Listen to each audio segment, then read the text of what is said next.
Hey, what's up? It's Phoenix, and today I am going to talk about postmodernism.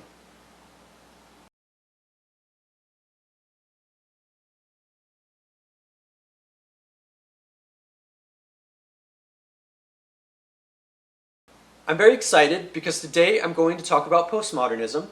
You might be wondering what postmodernism represents and references, and that is a very valid question. Postmodernism originated in the mid 20th century with the works of Jorge Luis Borges, who wrote stories and fiction and was from Latin America. But postmodernism isn't just a literary exploration, it is also an exploration into philosophy and politics. And postmodernism is actually influential on me because when I went to school, specifically in college, postmodernism was emphasized along with post-structuralists, and it was emphasized in the literary circles, and so we often read writers that were from postmodernism, whether they were literary or otherwise. But postmodernism has come to represent a series of arguments outside of literature, outside of strictly creative domains, and has found its way, whether we like it or not, in politics and in the cultural world. And so I wanted to think through postmodernism through the context of my own understanding of postmodernism, where it has influenced me, as well as thinking about the arguments that could be opposed to postmodernism, specifically by thinkers like Jordan Peterson, who is a 21st century thinker, clinician, psychologist, philosopher, etc.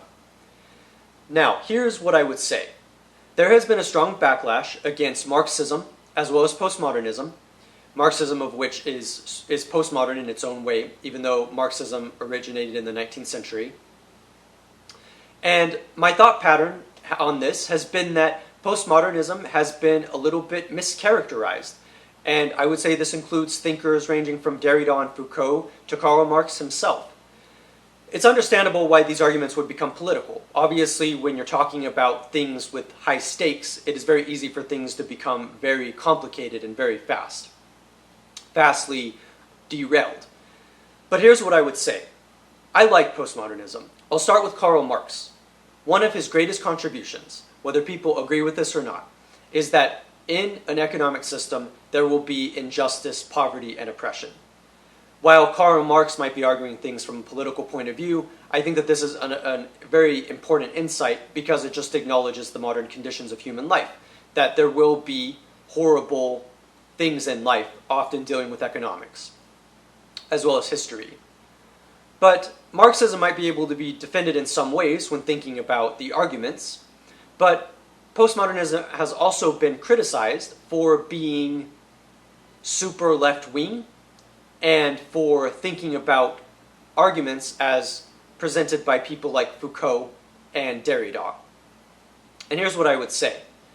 When we're thinking about Foucault, I actually have to acknowledge that I'm very fascinated by Foucault's approach. And one of the points that Jordan Peterson is often criticizing is the idea that power is the most important element in how human civilization unfolds, that power structures are what lead to oppression.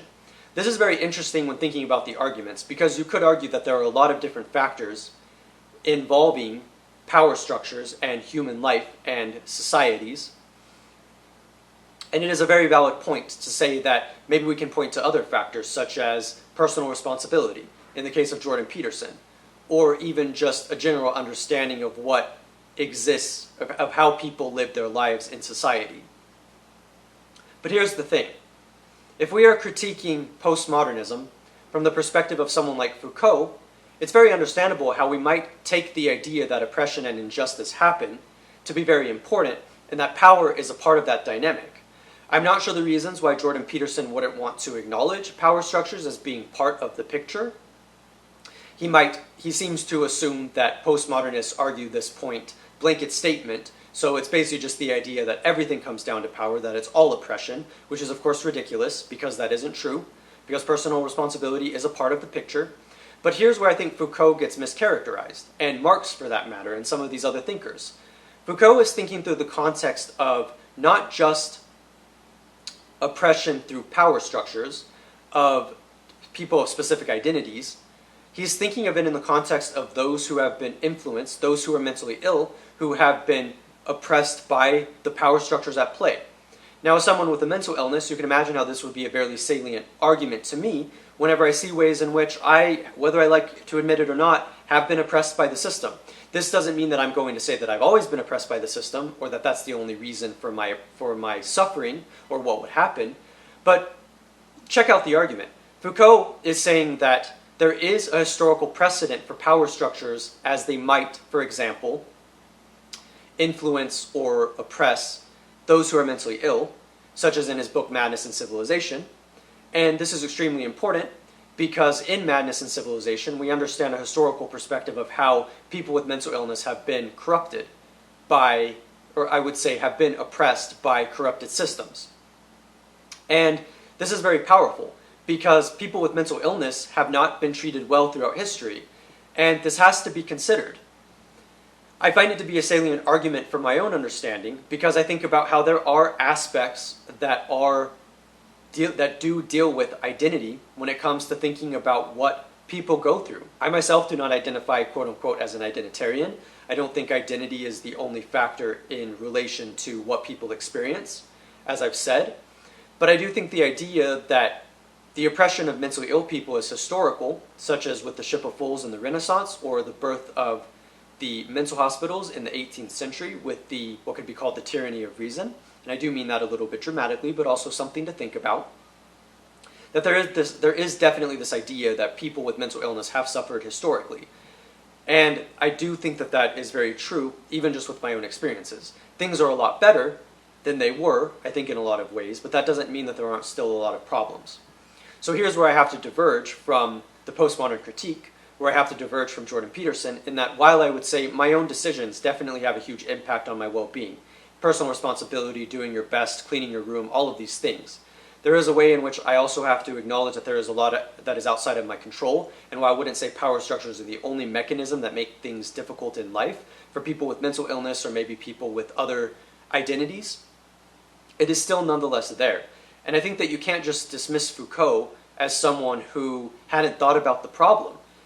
He really was a great systematizer in a lot of ways with his multiple books, and when he often thought about, quote-unquote, the deviants in society, such as not just those with mental illness, but also those with a criminal record and those in the criminal justice system, for example, and as well as sexual deviance. And so thinking about this is very powerful with thinking about what Foucault and postmodernism is actually saying.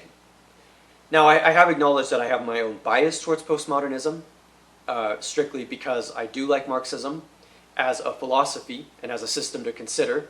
I do like Foucault and the postmodern critique of society, but that doesn't mean that that is the only approach I would take for a philosophical and political viewpoint. There has to be a lot more openness to these things.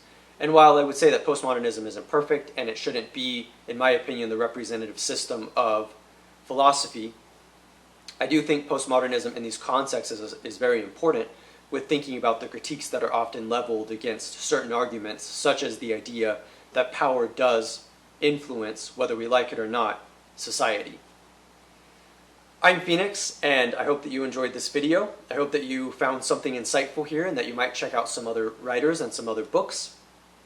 I wanted to convey my own arguments about postmodernism, and while this doesn't cover everything, obviously, it is at least a good take of where I'm coming from so far with thinking about the postmodern condition and society as it is constantly changing and as we have shifted out of postmodern thought.